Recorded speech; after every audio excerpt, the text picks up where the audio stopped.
Thank you. Thanks.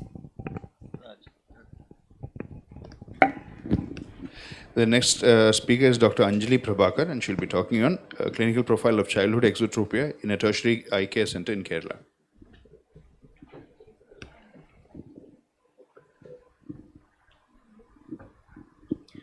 Good afternoon, everyone. My paper is on clinical profile of childhood exotropia. Exotropia is the most common type of strabismus reported worldwide. It is defined as the outward deviation of either one or alternate eyes, which can be intermittent or constant. The clinical profile of exotropia, as such, has not been studied in North Kerala. So, the aims and objectives was to identify different types of exotropia in children less than 16 years and their clinical presentation. The secondary objective is to identify the age of onset, age of presentation, birth history, and any ocular and systemic association, and to evaluate the motor and sensory status. The methods: it was a descriptive observational study conducted at Department of Pediatric Ophthalmology, Strabismus and Neuro-Ophthalmology, Contrast Eye Hospital for a period of 1 year from June 2023 to May 2024. Patients aged less than 16 years with a clinical diagnosis of exotropia, more than 10 prism diopters were included in the study. Exclusion criteria included patients with a history of strabismus surgery, patients with consecutive exotropia, and patients who were lost to follow-up. Coming to results, 200 consecutive patients with exotropia were analyzed, out of which 121 were females and 79 were males. Intermittent exotropia was the most common form of exotropia, comprising 67.5%. And notably, neurological association with exotropia was noted in 17.5% exotropia, followed by infantile exotropia, which was 10%, sensory exotropia was 2.5, restrictive was 1.5, and paralytic exotropia was 1%. Coming to age of onset and exotropia, the median age of onset was 25 months for intermittent exotropia. Median age of onset for exotropia with neurological association was 4 months of age. Coming to age of presentation, the median age of presentation for exotropia was 56 months. Coming to preterm birth, family history and exotropia, about 38% of exotropia with neurological association had history of preterm delivery. Coming to distribution of amblyopia, dissociated vertical deviation, nystagmus, inferior oblique and superior oblique overaction. About 13% of the children were amblyopic. DVD was there in 7%, 5% had nystagmus, 10% had inferior oblique overaction, and 1% had superior oblique overaction. Coming to amblyopia and exotropia, about 50% of the sensory exotropia had associated amblyopia.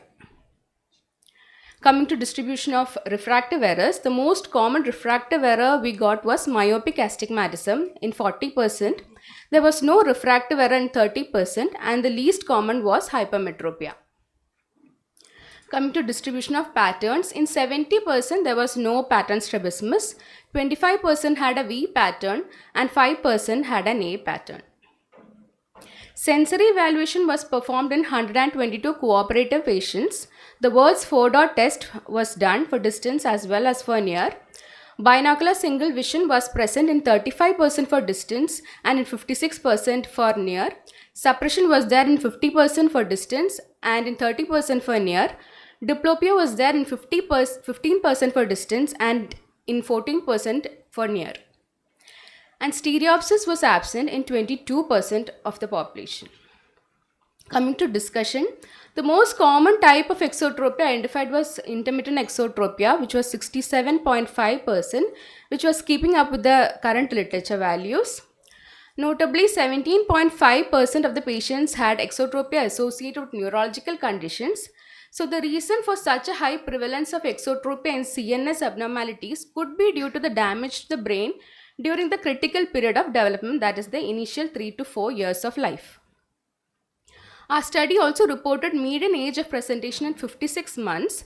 This delay in presentation may be due to the lack of awareness about the importance of early diagnosis and treatment, and it also may be due to some superstitions, and some people consider squinting as a good omen.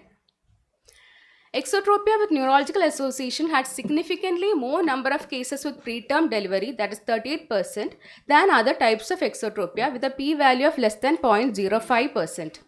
The significantly high number of preterm patients having neurodevelopmental disabilities is also described in a study by Jung et al. Myopic astigmatism was the most common refractive error recorded.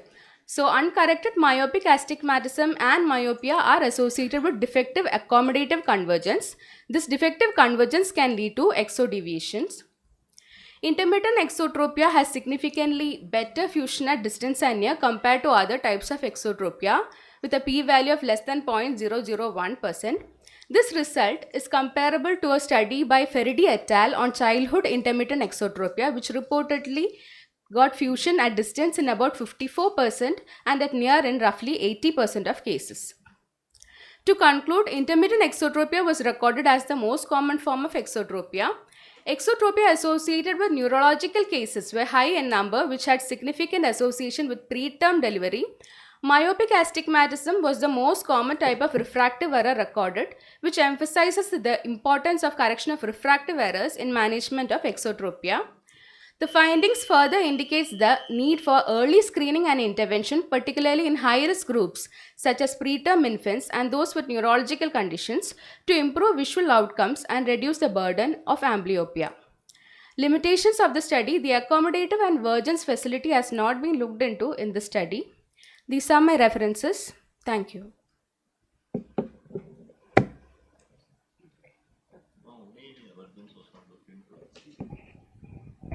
Why accommodated on this was not looked into? Because it'll be part of your evaluation, isn't it?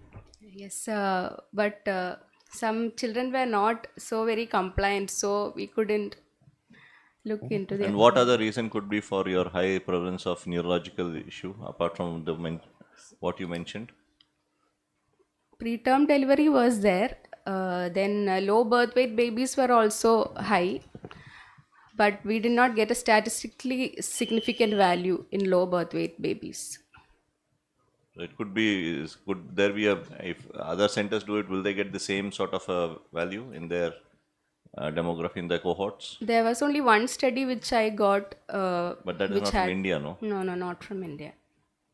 Okay, thank you. Thank you. So, no. Did you classify, try to find out whether it was primary or kind of convergence insufficiency or divergence excess? Sometimes you get Yes. simulated divergence Yes. also. You didn't take into that consideration? No, that was not done in many patients. So, only some children were compliant for all those things. So, I got only a little No, that is cohort. customary, no? For Yes, divergence, yes. for your exodeviation. Yes. That is how we do. And you said you ruled out consecutive also. Yes, That yes. is correct. So any refractive associations of this? Refractive status did you evaluate? Refractive error was status was yes. We got myopic astigmatism as the most common refractive What is the error. level of myopia?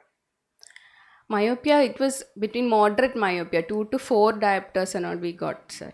Even hemetrope was there? Hemetrope was That 30%. is what. So actually you need to customarily first classify them and find out what kind of exo. Yes. And then only you can associate with their other findings. Okay. Primary exo will not be associated, may not be associated. Okay. Thank you, ma'am. Okay. Thank you, sir. But all were intermittent, 50%, which is 57.